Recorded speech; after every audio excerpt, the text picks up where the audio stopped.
and a Ford Explorer crossed into my lane fully because I'm not going to ruminate on it. Do you see this as like a game we're playing in life? This thing called mindfulness will undo you. So yeah, it's a little crazy, but I like crazy.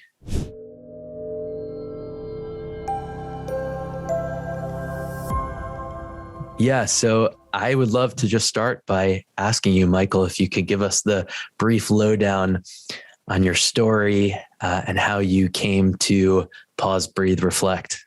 Oh, cool. Well, first of all, Avi, great to be with you. This is something I've been looking forward to. I'm glad I'm back from my travels and we get to sit down and chat, and love the work that you're doing and just what you're putting out there in the world. It's needed. We need more Avis of the world, or in the world.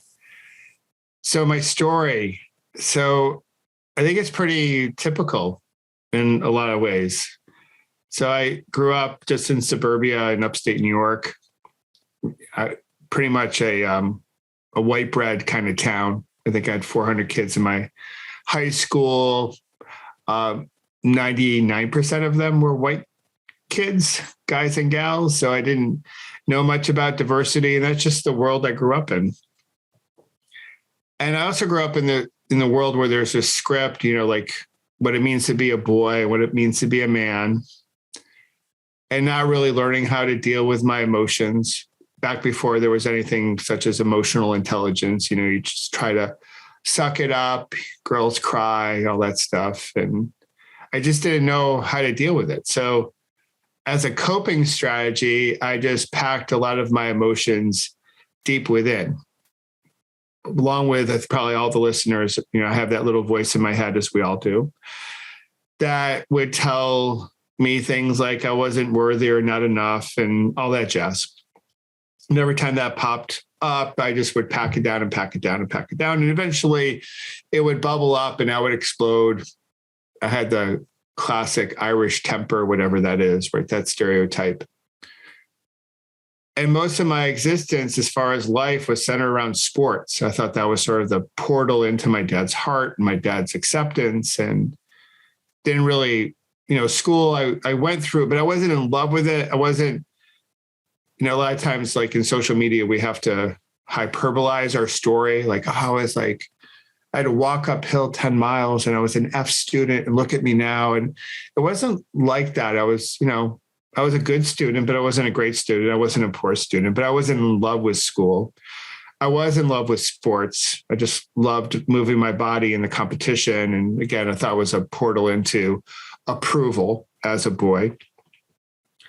And I thought the script was you try to work hard, you go to college, you get a gig, you meet someone, you marry someone, you start to raise a family, you work your way up the corporate ladder. And along the way, you collect things, stuff, titles and cars and things that people put on their vision board nowadays.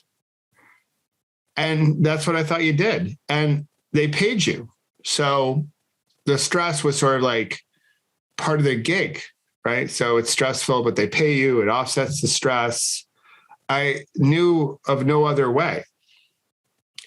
And then I had my accident, which I call my last bad day, which I'll explain. And I was out in New Mexico. It was in July, company offsite, had a pretty big job. I was in charge of our company's product. It was about, at the peak, it was $2 billion. But at that moment in time, it was about $500 million. I was in charge of. So a lot of money that I thought. I was 33, 2 young children, 2 daughters, 3.5 years old. Elle was 7 months old. Grady was married 7 years. And I brought my bike out to get back into cycling, love of my life, from that first day where I learned how to ride my bike without training wheels. And I was going to get back in shape and back into racing. And that morning I was doing laps around the hotel property, a 2-mile loop, and a Ford Explorer crossed into my lane fully. He was going about 40 miles an hour and hit me head on. And I remember almost everything about that morning. The sound of me hitting his grill, the sound I made when I went into his windshield, I broke a hole into it. The screech of his brakes, I can still hear to this day. And the thud I made when I came to the asphalt below, that knocked me unconscious. And when I regained consciousness, I asked the EMTs, hey, how is my bike? It's a question only another psychologist could really appreciate.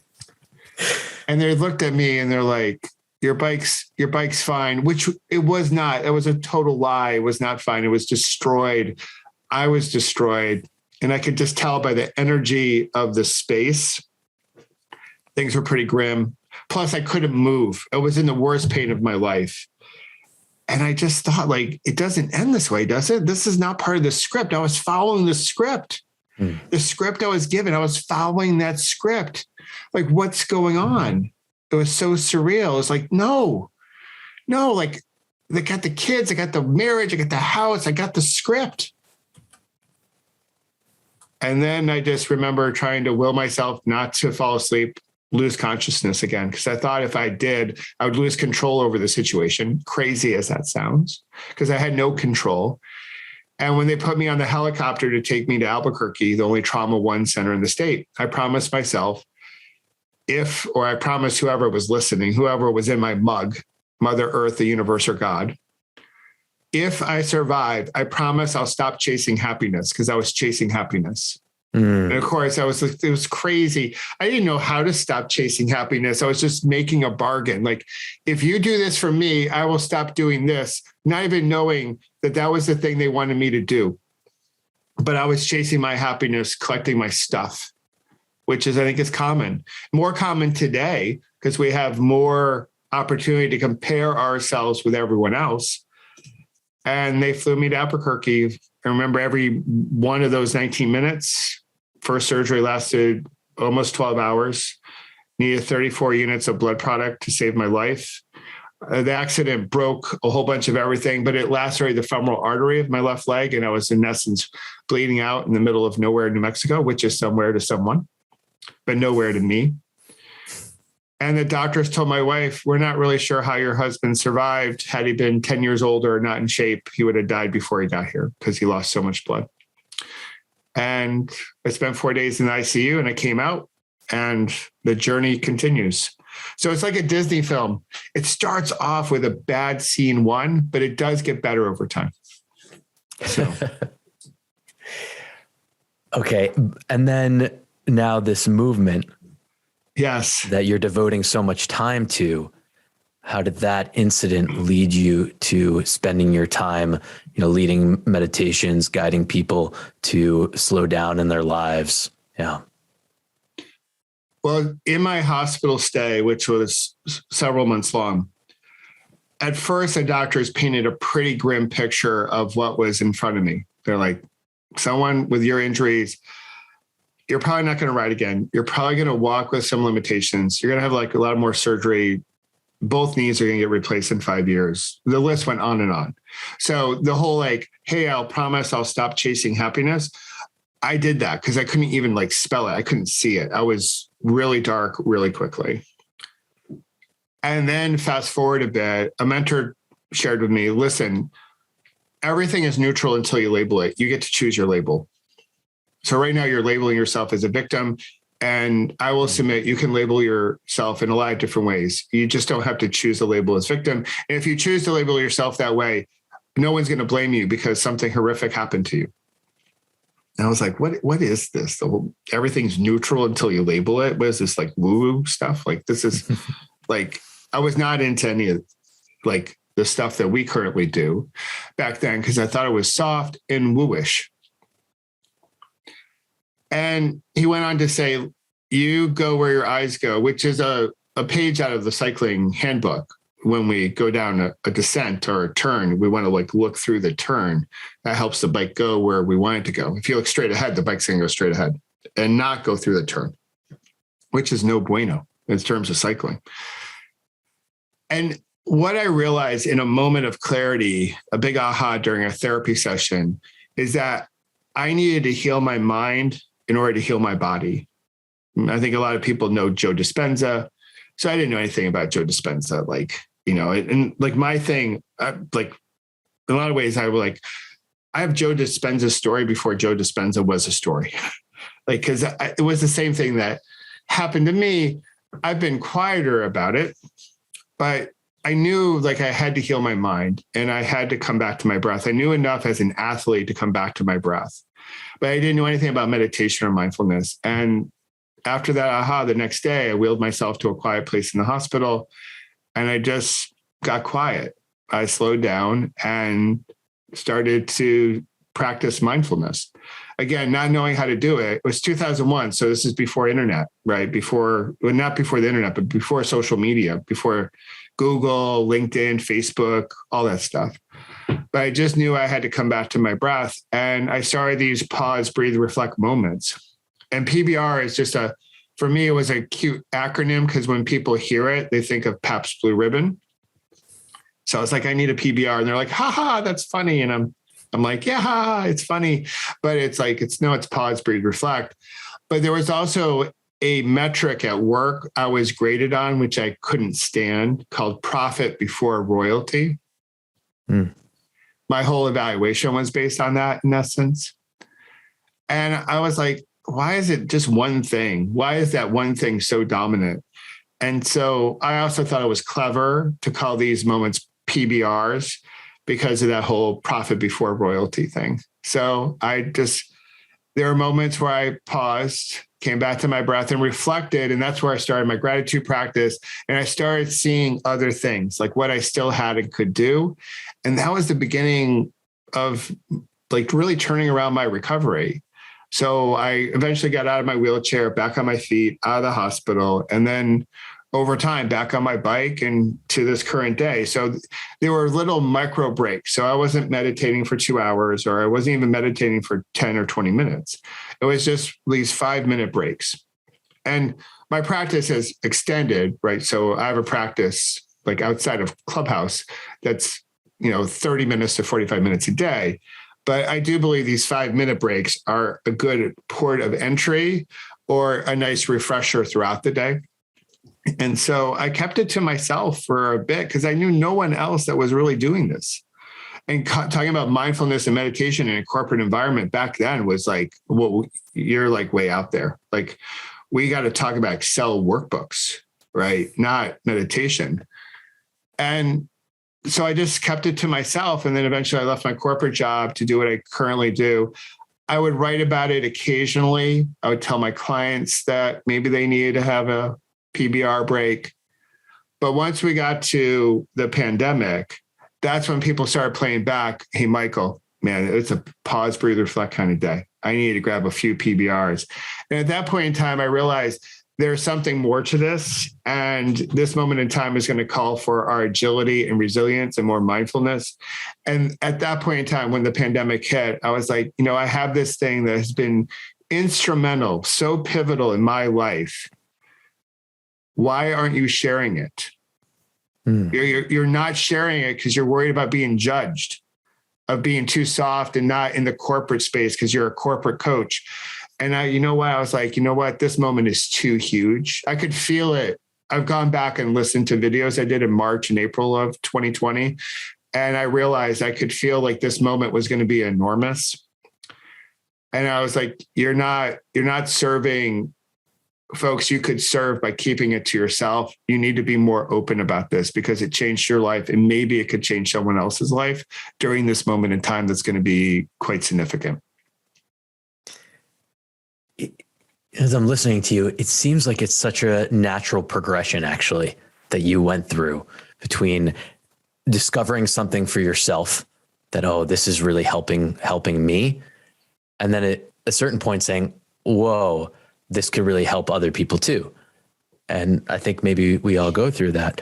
But what's really interesting to me is maybe the moment when you first started developing the practice. Is at least what I imagine happening there for you, as you said, wheeling yourself to the corner of your hospital room and taking some time for yourself. It almost feels like game time in a way, and what is the game time there that we're playing at? And I think what it is maybe is realizing that it's up to me to take ownership for my life. And this, it's weird how that is even something that isn't obvious from the start, because I think it is for children. They take ownership of their lives. But then it's almost like you get put into the system where someone else is telling you what to do all the time. Like you said, that programming starts to go and says, okay, well, you're adults and I want to please you. I love you. You're my parents or teacher or whatever it is. So I'm going to start taking the actions to start pleasing you. And you're telling me that here's this road of success. And if I do all of these different things, I'll achieve happiness. And then I start to do it. And then I think in a way it becomes really scary to think outside of that, because you start to realize that no one is steering the ship of mankind and that we're all responsible. And like, whoa, like that's too big of an idea. In a way, it feels much safer to stay small. But through, this type of painful experience, when the search for happiness is not leading to actual happiness and you experience enough pain, well, I got to do something different because, it's just too hot. Where I live, the integral yoga lineage was started by Swami Satchidananda. And he gives this metaphor of like holding a pot that's really hot, a boiling pot, and someone's holding it and they're asking, should I drop it? Should I drop the pot? And he goes, when it's really hot enough, you don't ask if I can drop it. You just drop it. Yeah, I love that. That's awesome. Yeah. I love it. But yeah, to your point, Avi, in a lot of ways it was, I have to be responsible for my own life. And up until that point, I don't know if I really was. I told myself I was, like, accountability and meritocracy, all that jazz. But I was naked. I was stripped down naked, right? There is something not, and this might be a trigger for some listeners, but when I was in the hospital, I could not do my basic activities of daily living. Like to go to the bathroom, I had to call a nurse and to get on a bedpan, and I couldn't even, clean myself. I was so, and there's something about your dignity. It's like, it's all stripped away. It's all like you're there naked. You just have like a hospital gown on, which is really nothing. And you need help doing everything. And, I say this, and I also will say, I don't think someone needs to go through what I went through in order to wake up to life. Like I went through what I went through because I had to go through what I went through, but I don't think everyone has to. I did, because I think I was blowing past hints that the universe, Mother Earth, God, whomever was giving me. And they're like, listen, dude, we've been trying to hint you into like waking up to life, and you keep on blowing past this. You're too busy. You're on your hamster wheel. You're doing this, that, and the other thing. So we're going to give you something you cannot ignore.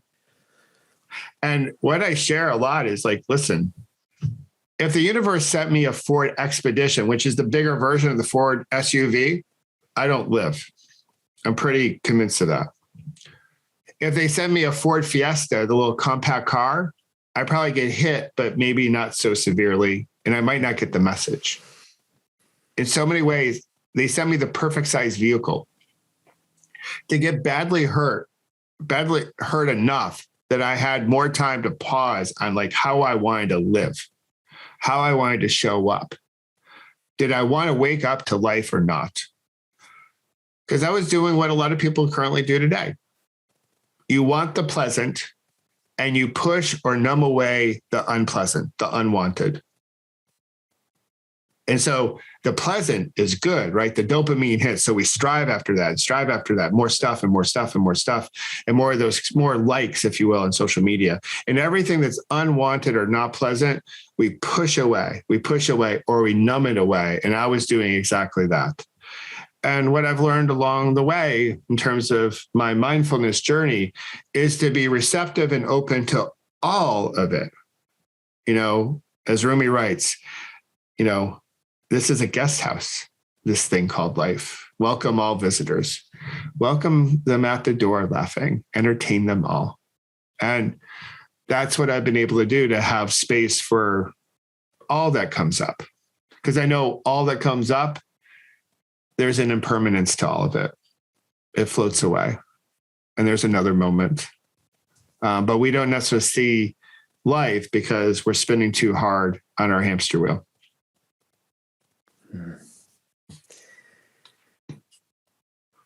The impermanence, I think in particular, is something that is an integral part of the game.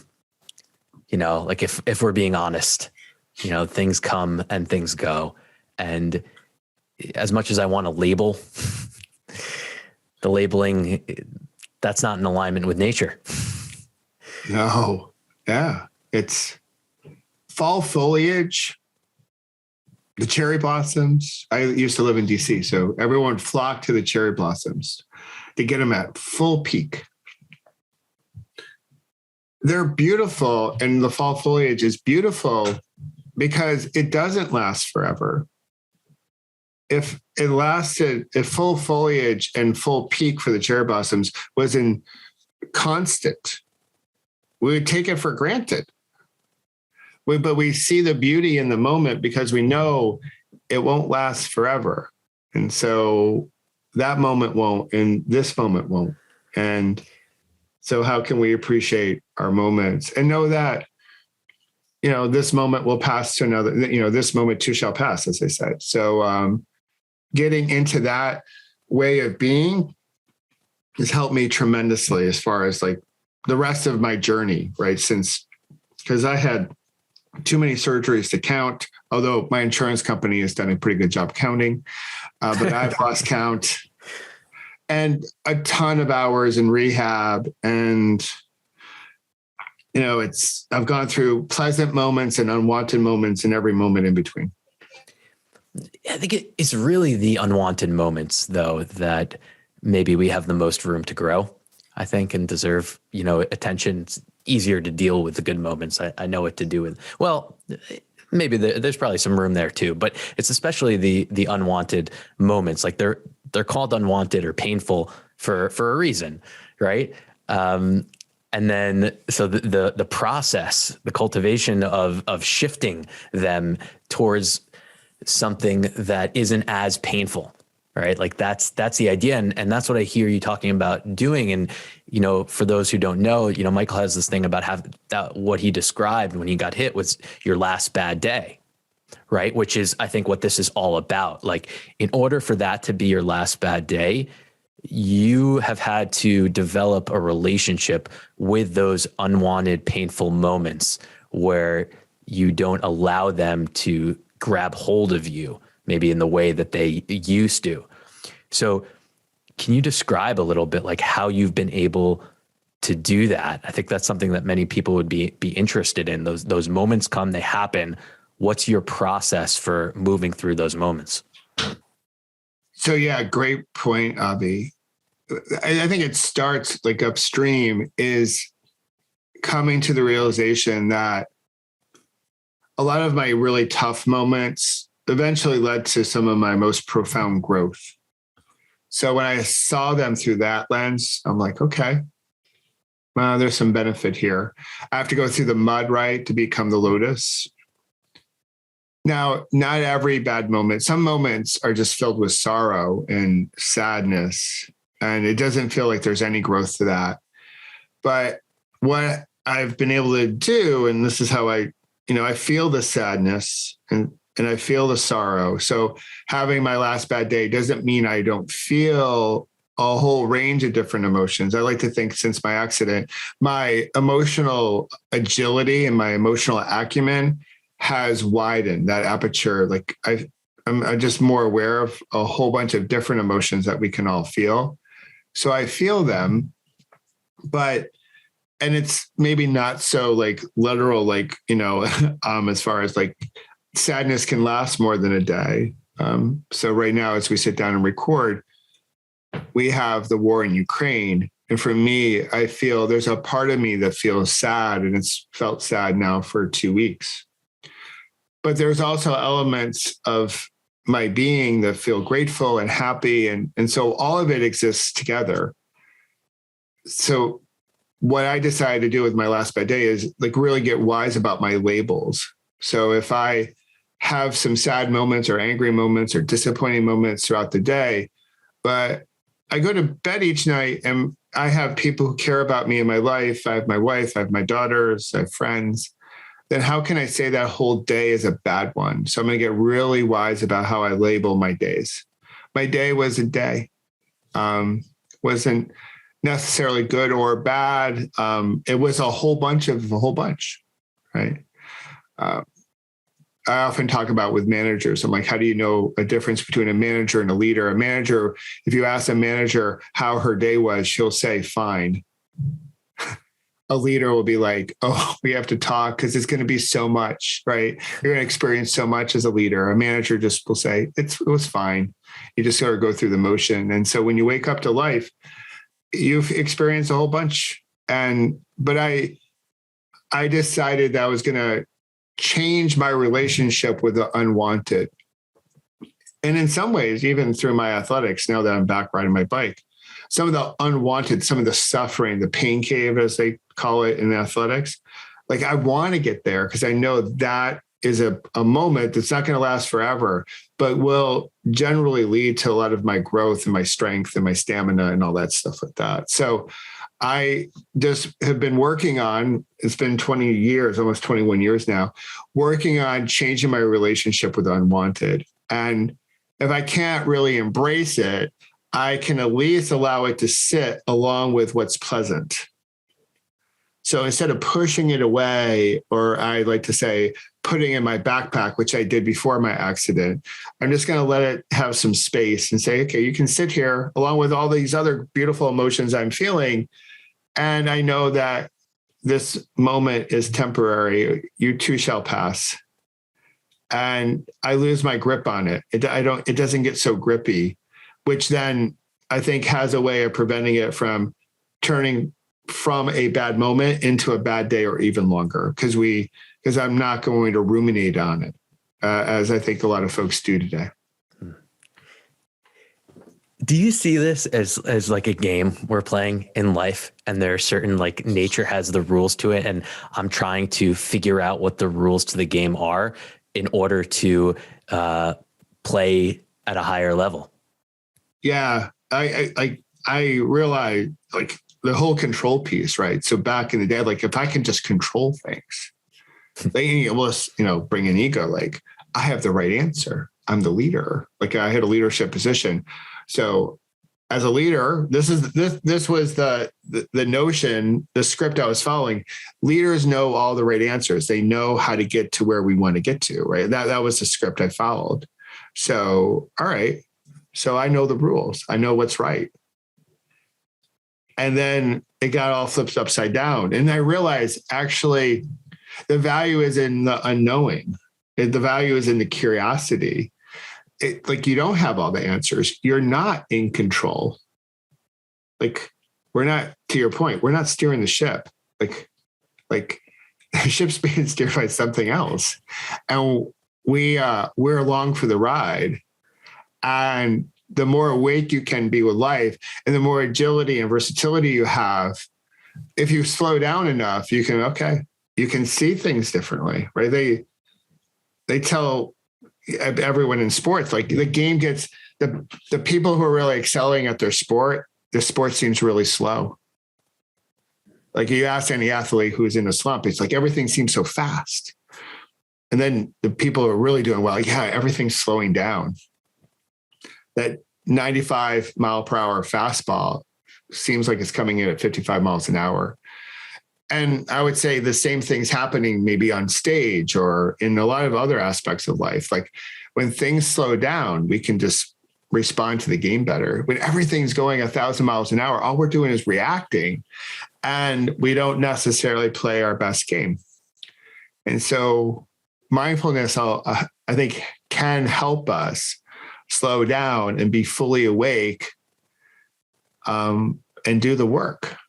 Work, I will add, that has no end, right? This thing called, like, waking up and undoing and all that, like, that doesn't end. We have an invitation to do it up until the day we pass to wherever you believe we pass to. And it's awe-inspiring. It can get a little intimidating too, but I sure believe it beats scrolling TikTok, right? So even though we're both on TikTok. So, but yeah, waking up to life is work with a purpose.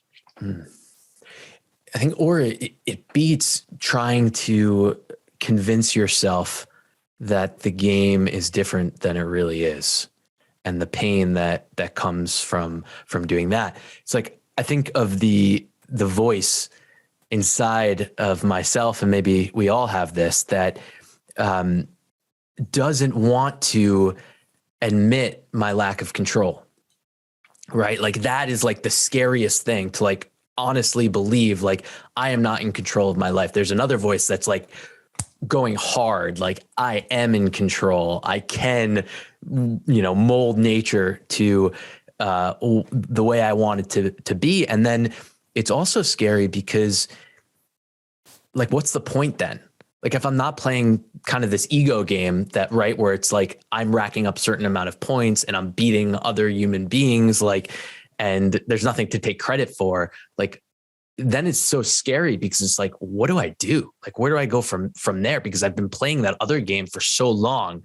I have no idea how to play this game where I'm not in control. Yeah, I love that. The gamification of life. And we see it, like so many different apps gamify the app, collect these points, do this streak, and I will say this, I participate in that, like I have streaks on certain apps, but for what cause? Like what are we doing here? And to your point, yeah, there is that person that wants to control it all, feels it needs to control it, believes they can control it all. And others feels like I'm not in control of anything. Everyone else is out to get me. And then you can wake up and you realize, oh no, I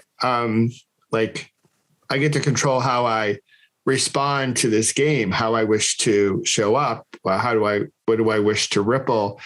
And yeah, it conflicts with the script that many of us have been given since like we started like teenager, maybe younger. And like, this is the way we play it. And then all of a sudden it's like, there's a potential new way. And that's scary. One of my meditation teachers often says, Saki Santorelli, he's like, this thing called mindfulness will undo you. And, and I'm like, hey, Saki, that's maybe not the best way to market mindfulness, because that's scary. Just saying.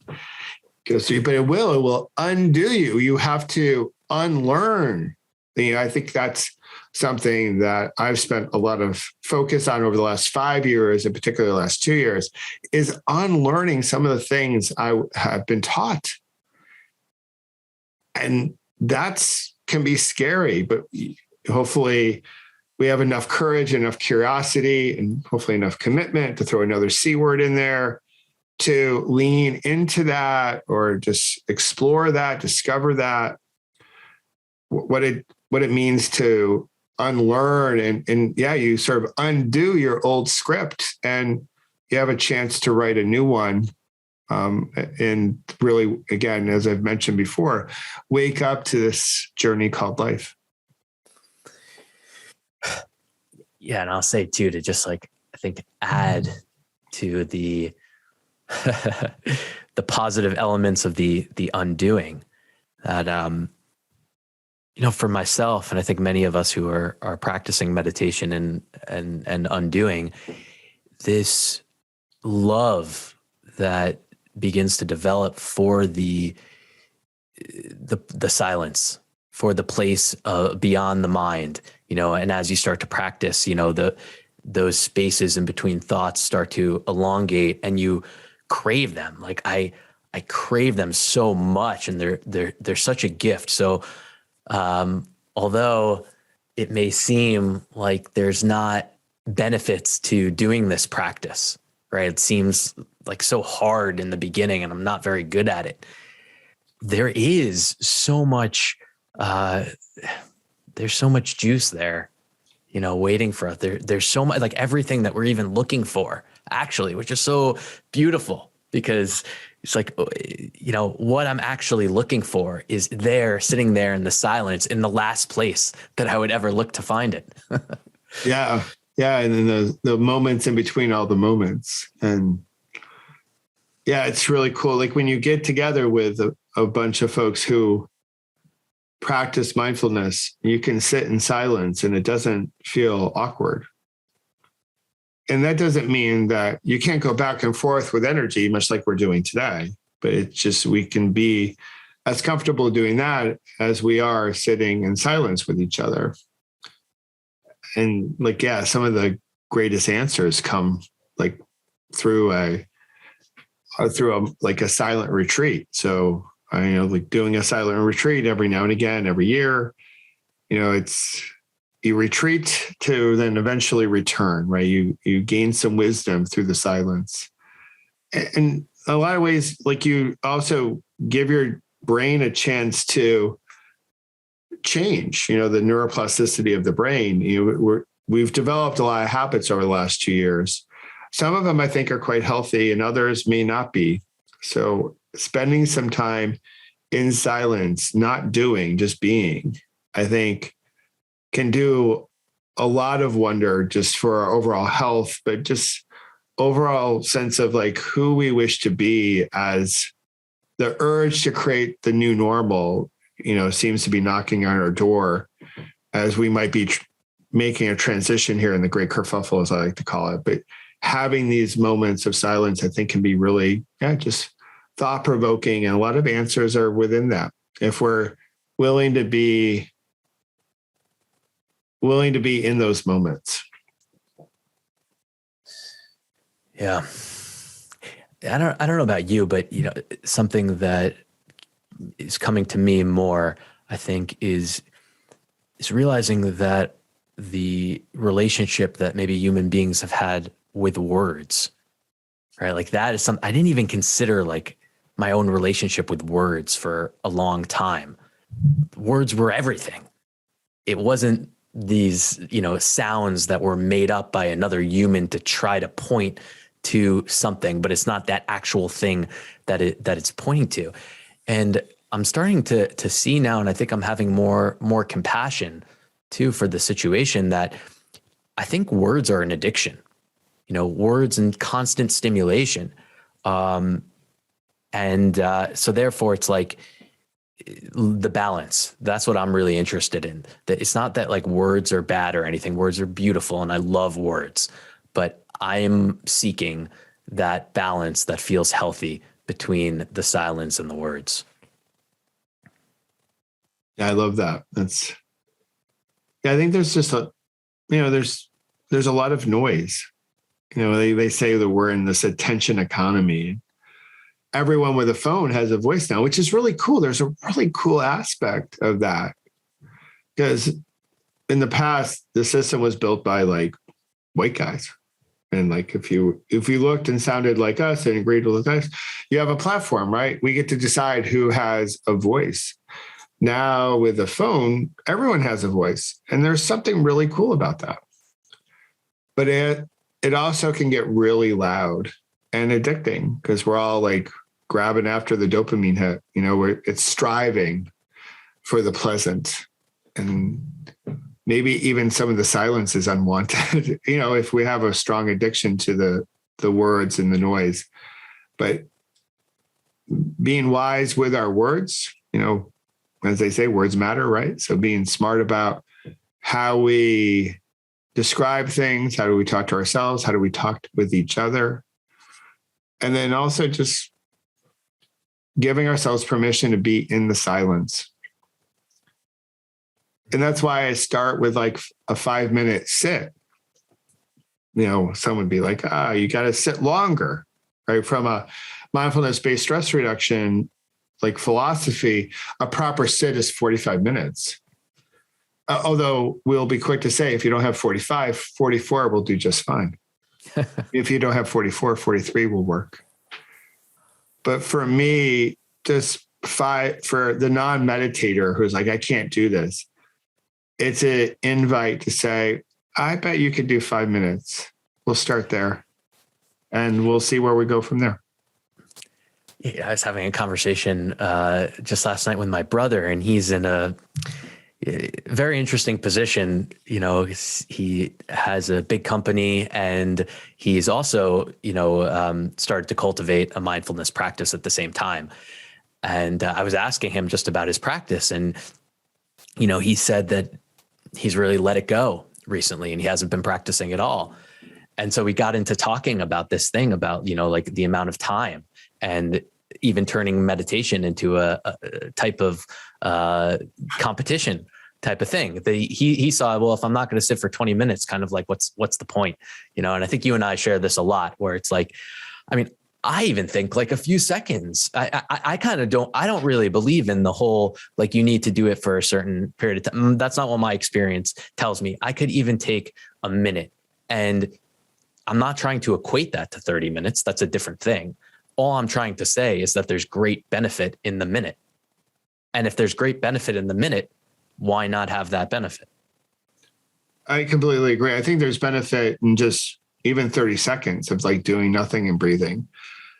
I think in some schools or philosophies, there's research that suggests, well, it's 20 minutes, but they haven't studied 5 minutes, or they haven't even studied 1. So they can't say that 5 and 1 have benefit because they've only studied sets of 20 minutes.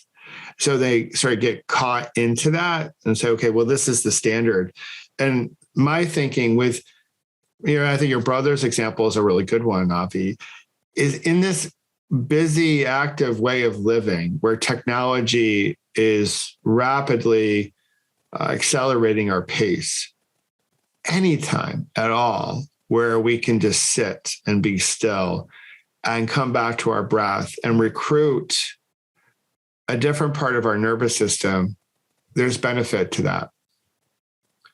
And if we have to do that 100 times during the course of the day, if we don't have 100 minutes to sit in one sitting, but we have, 1 minute 100 times, then I'll take whatever I can get, because I know the way we're currently living, going, and then seeing the stress, the burnout, the overwhelm, the reactivity, the different emotions that are popping up. I know this path only gets more intense if we don't change course. So how do we change course? Well, let's try to have the smallest step possible. And that was, in a lot of ways, a secret to my recovery, as they would bend me and measure me and all that stuff like that. I was just going after 1 degree of movement better each day. And I knew if I could string a whole bunch of those days together, then I would make some progress. So this whole idea, the smallest amount, the smallest step we can possibly take, I see great value in that. And that can help us build some momentum. So if it starts with just 1 minute, great. If it's 5 that you have, perfect. If you have longer, fantastic. But let's start somewhere, because the path we're on, I don't think is leading us to a place where we want to go. Yeah. I consider how to do this, kind of like how to be gentle with ourselves, like how to best accomplish that. And one practice that I use is to try to zoom out and to see myself in the third person. Right. I'm curious if you've done this at all, or you see it, because when I do that, it becomes a lot easier, because then I'm not in Avi, I'm looking at Avi, and I can see his tendencies, the way that he operates. And I could see that if I try to make too drastic of a change right away, it's not going to work. It's going to overwhelm him. But if I say to him, like, just try to do a little better, like what you're saying, just the 1 degree shift, I can do that. That not only feels easy, it's like, that's what I want in my life, to try to just progress in a very gentle, calming way. I don't need to jump into the deep end right when I'm learning how to swim. I love that. And I've definitely used that too. Like the distancing myself from myself. And you'll hear entertainers or a lot of athletes will talk about themselves and in a post-game interview. And you're like, who are they talking about? For any Seinfeld fans out there, it's like there's an episode where George says George likes his chicken spicy, right? So it's like, why is he talking that way?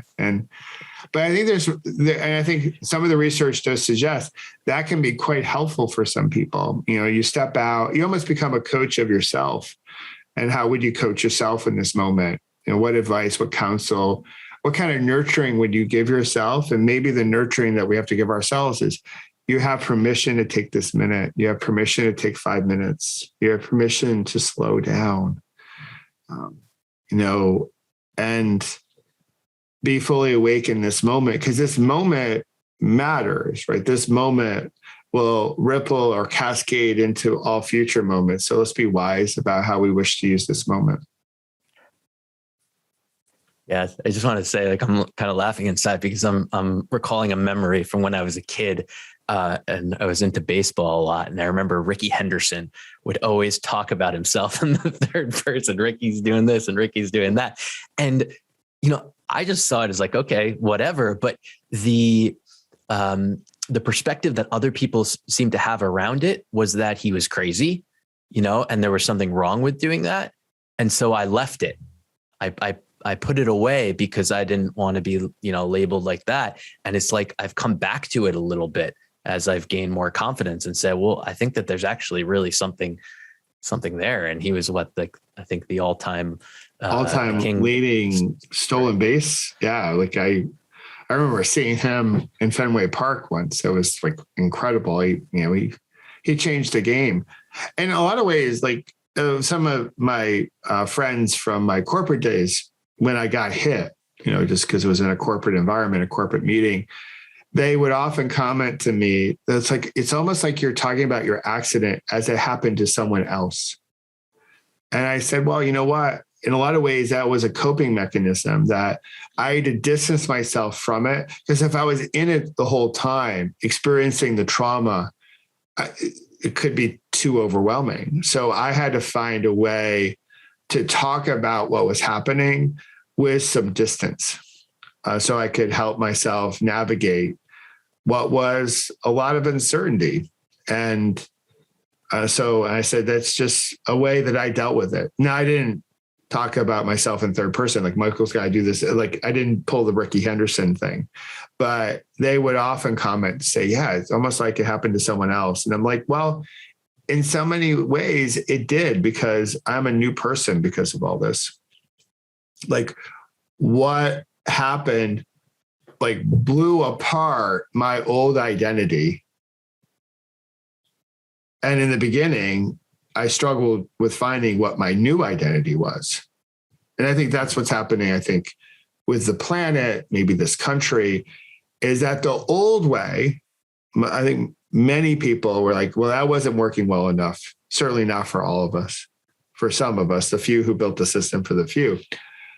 What we struggle with, I think, in this moment in 2022 is, okay, well, the old way, the old identity wasn't working. What's our new one? And you have forces at B that want to cling to the old way because they were benefiting from the old way. And we haven't yet still figured out what is our new way. And you see the tension, you see the wonkiness, you see the messiness, and we have to figure it out. It's the muddy part of our growth that we have to get through. And I think this year and it may be even longer than just this year, but I think this year we're going to have to go through this. Just take the topic of what does return to work look like for most of the world, most of the US.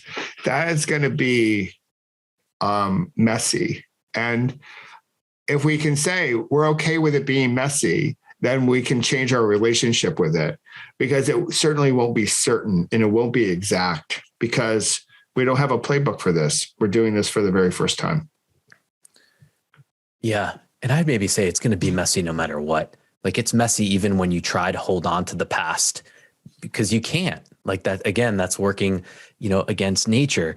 And, I think also like there's even maybe something a little bit deeper in terms of of wanting to maintain the old system that goes on. I think that I notice like a tendency to romanticize the past just in humans, especially like with childhood. Oh, when I was a kid, things were so much better. And this, and it's like,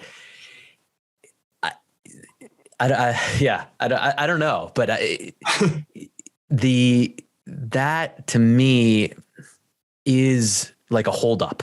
That's an obstacle to the progression because again, it's not working with reality. Like you can't go back. You can look at the past and say, okay, let's dissect this a little bit. Like what elements used to be common in the past that have gone that felt healthy to me that I want to incorporate into the future. Yes. Like let's do that.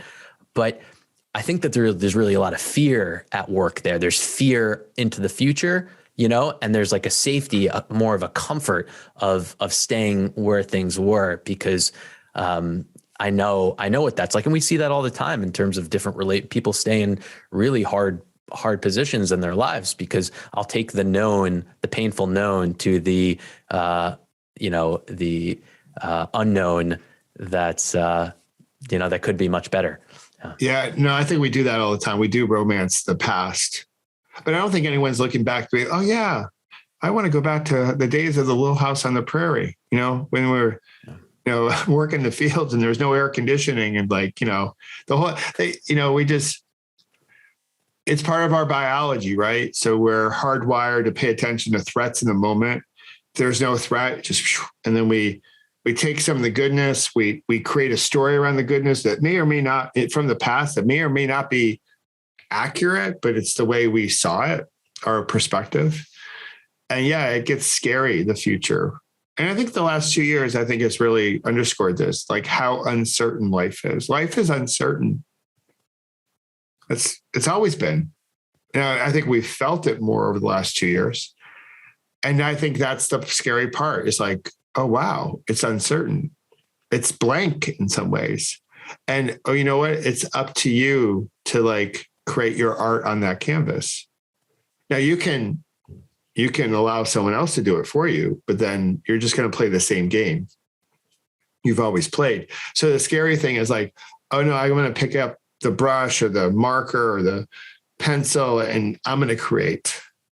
And you see some people doing that current day, and then other people are like, "Ooh, wow, it's really scary." There's a lot of responsibility there, and I think that's going to be the messy part of the year. Is like how many take this invitation on and choose to live differently and change the narrative, and hopefully create a system that works for all of us, not just some of us. So I want to ask you about this in terms of changing the narrative.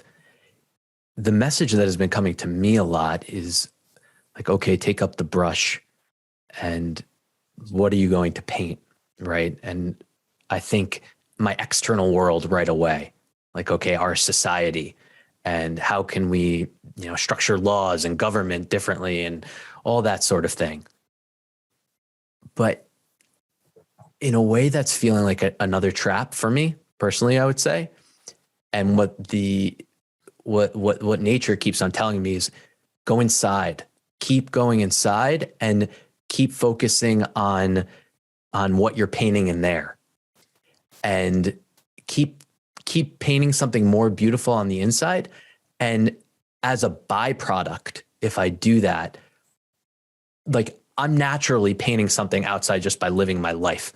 That's just going to happen. And this might sound like an excuse, but I don't feel that it is.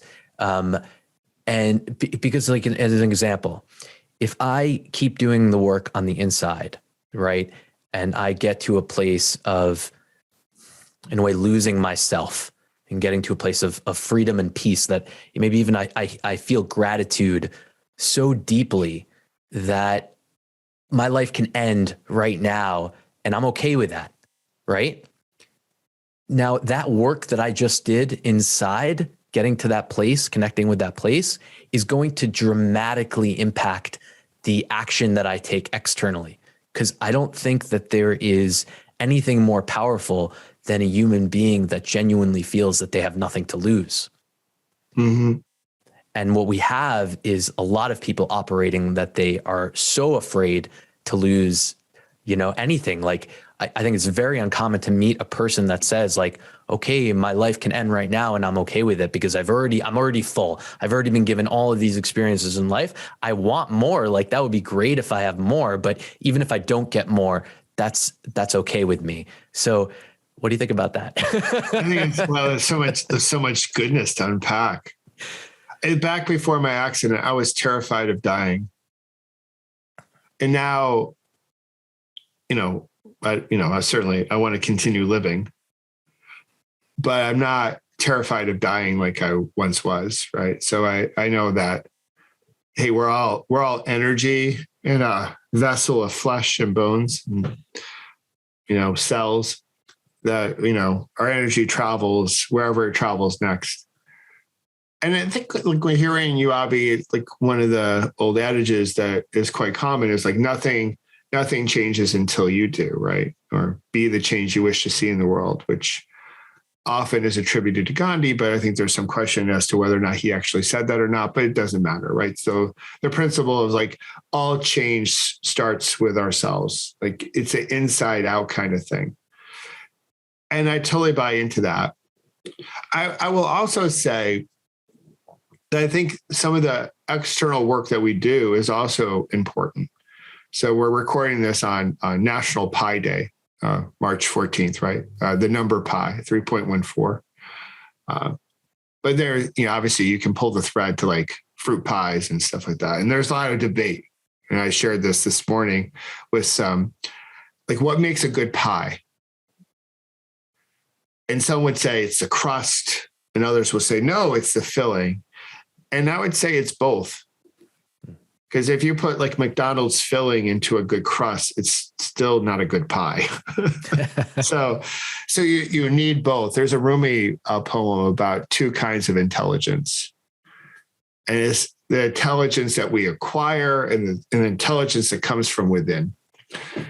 So I think we probably all have an invitation to do both to the degree that we can, working on our inner game, the change that we wish to see in ourselves, that work, and doing the work that's external that can touch other people, that can also bring about the change we wish to see in the world. I think, and you're doing it. I think you're doing both at the same time.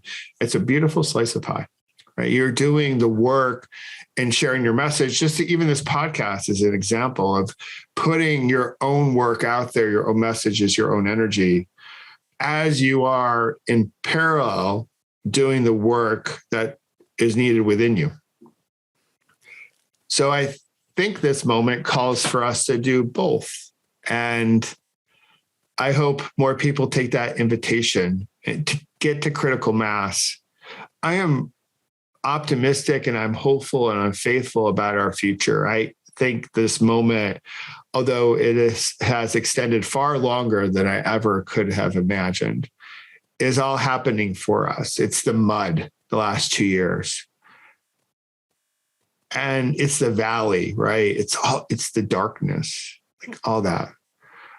Those are the moments that lead to some of our most profound growth. I talk a lot in corporate America and on LinkedIn, the soulless social media platform, and resumes where everything is just like you have this, and then you get to the next level, it's higher. You get to the next level, it's higher. Like there's this like linear type of progression from the lower left to the upper right. It looks like success is like that smooth line up, but that's not life. We hide all of our valleys.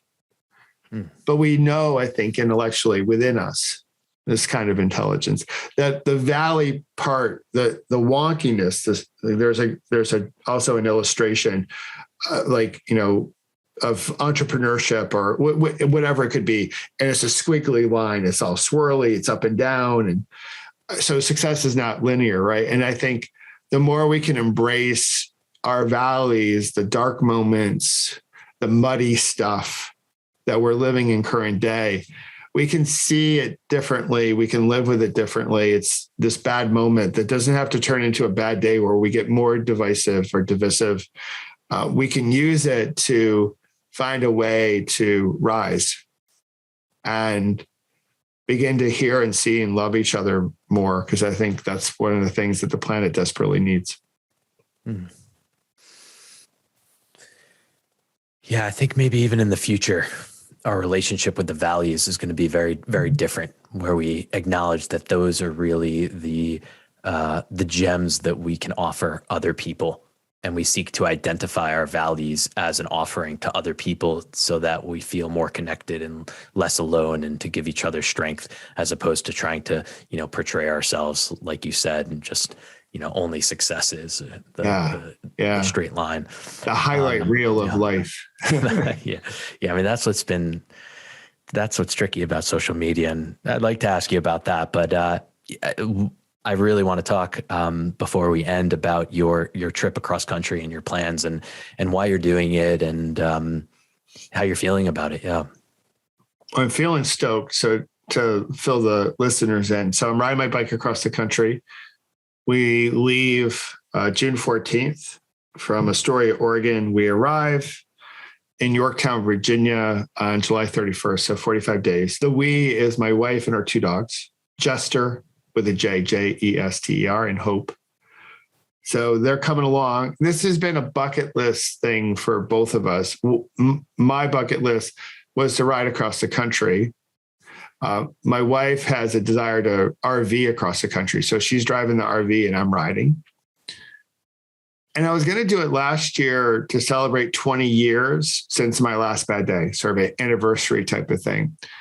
But last year, we still were in the throes of the pandemic, and my left knee, which they had predicted was going to get replaced 5 years after the accident. So that would have been 2006.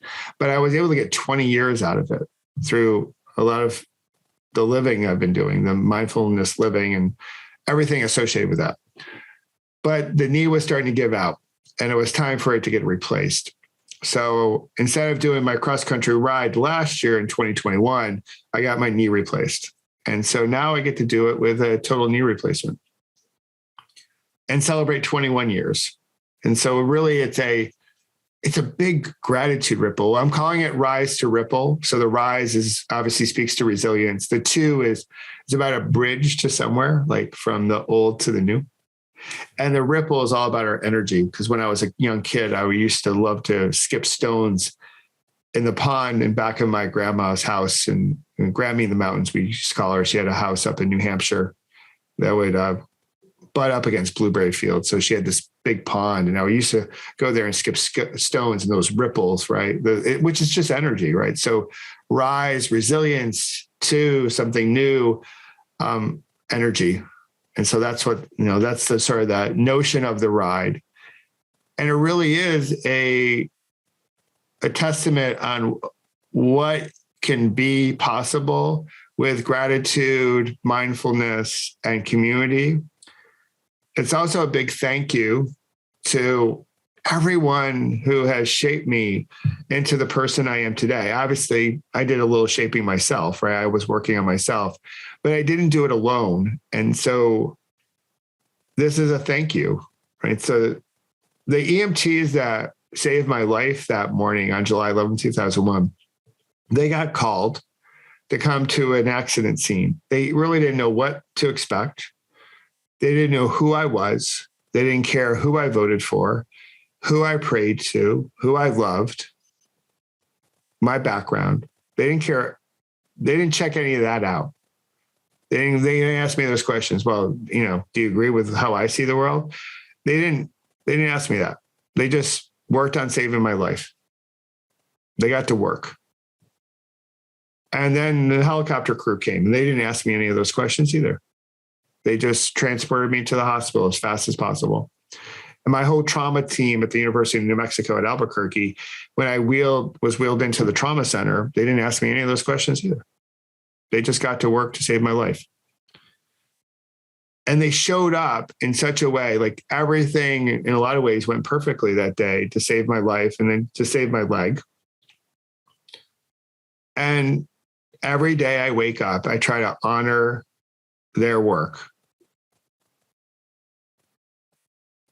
Yeah.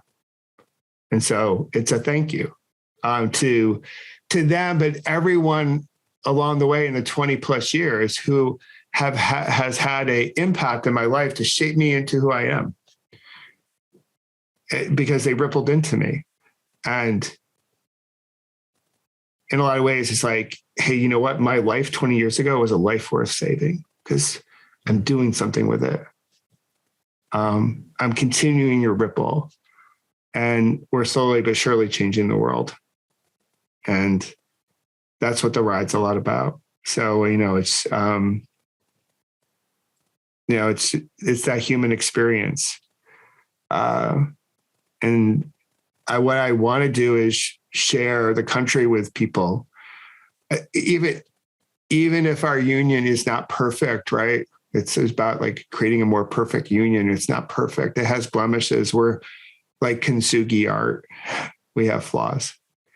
But I do want to share the country with people who follow and help people realize, as I ride through probably more red states than blue states, that we generally all want the same thing. We might go about it a little bit differently, but 97% of us want some goodness, that we have a lot more in common than divides us. And I want to show that too. So, and inspire people. I think it would be worth watching. Certainly, I'm not sure if getting hip deep in the political mumbo jumbo that will be happening during the ride, because it happens in June and July. So all the midterm election stuff will be gearing up, and media will try to divide us once again. My hope is that my ride, for those that watch and follow, it'll be a source of inspiration that look what can happen if we approach life with gratitude, mindfulness, community, and see the goodness in each other, and see if we can figure out a way to come together. So is there a way for people to best kind of track what you're doing? And you're going to be recording yourself during different parts of the trip. Yeah. How can people tune in? Yeah. So one of the best ways, I'm going to send out a daily text just documenting the trip. So if people want to participate in that, they can send a text to 503-487-5957, and I'll send them a photo where we are and maybe a video. I will also be doing daily lives, probably on Instagram or Facebook, so they can follow me there. Just showcasing where I'm going in the day. HSS, the Hospital for Special Surgery, is a nonprofit hospital. That's where I've had most of my surgeries. They're a charity partner, but I also plan to speak to a charity a day every day for 45 days, just as a way for people to understand great causes that are happening around us, the generous nature of people. So I plan to do a little live each morning where, we lead a meditation, we talk about the day ahead, we showcase a charity, and then we have a little dance party before I clip into the pedals. And so if people want to follow via text or via social, that's the best way. And I'll have my webpage up here in a couple of weeks, and we're just trying to put like some goodness. It's an ambitious plan because I have to ride about 100 miles a day for 43 out of the 45 days.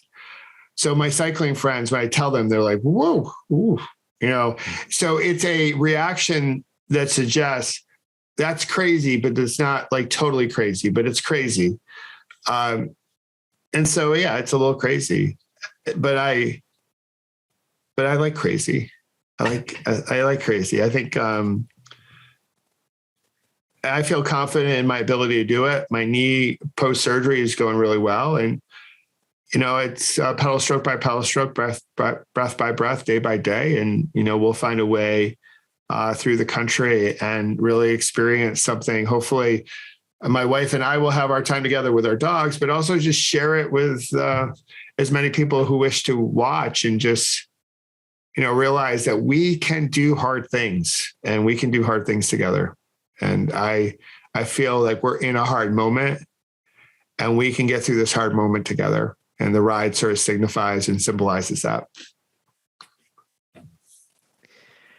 As you're speaking, I got a little glimpse, I think, into the just the feel, a little bit of the feel of the trip for you, to be on your bike, something so simple. I know there's a part of me that yearns for the simplicity, in a day of just, okay, go from point A to point B, and just to be in it. So I want to wish you the best of experiences, and thank you for being you.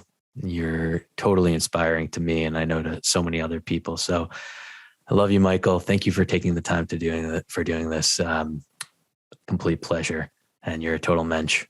Thanks, Avi. Well, it takes a mensch to know a mensch. Love you too, brother, and love what you're doing. I'm glad the pandemic found a way to bring us together, via Clubhouse and here. And I appreciate our friendship, and I appreciate you're part of this journey that I'm on, and I'm part of the journey that you're on. So love you. And I will put all of the information in the show notes. So feel free to check it out. Keep tabs on Michael, and he's an amazing support wherever you are in your journey. So thanks for listening. I'll see you next time. Thanks for listening. If you've enjoyed this content and think others might as well, please feel free to share and subscribe.